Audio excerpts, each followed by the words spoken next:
struggle with overeating, this video is for you. Why would a restaurant whose goal is to sell food be willing to give us free food the moment we sit down at our table? They give us chips and salsa or delicious buttery breadsticks. The question is, what is most important? Is it what we eat or how much we eat? This is my favorite appetizer at Chili's. It's the skillet queso, and it's absolutely delicious. When you look up the skillet queso's nutrition facts, it has 86 grams of fat and 127 grams of carbs. These restaurants understand the effects of combining fat and carbohydrate on food reward. Things like this and these, and especially this, don't really exist in nature.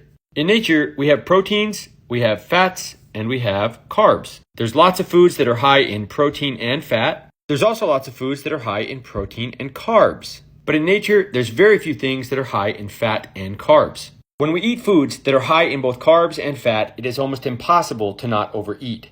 Back to this study, super additive effects of combining fat and carbohydrate on food reward. In that study and in other studies, scientists have shown that the combination of fat and carbs together is extremely addictive. When we eat those types of food, we're likely to overeat by as much as 30 to 40%. And so restaurants are glad to give us appetizers and snacks like these because it's going to drive a higher bill.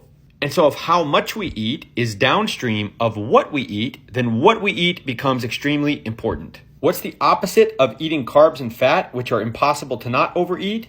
It's eating lots of protein and fiber, which is pretty much impossible to overeat. By eating protein and fiber, we get an enormous amount of satiety per calorie. There's also something called the thermic effect of food, which means that when we eat protein, our body actually has to burn some calories just to digest that protein. And the thermic effect of protein and fiber is much higher than it is with refined carbs and fats. The opposite of protein and fiber is refined carbs and fats eaten together. Now, sometimes we're just going to eat these things. I love pizza, I love donuts, right? Prior to eating these things, if I fill up on protein and fiber, I'm much less likely to overeat them. On my page, I've talked about how helpful fiber has been to me in preventing overeating.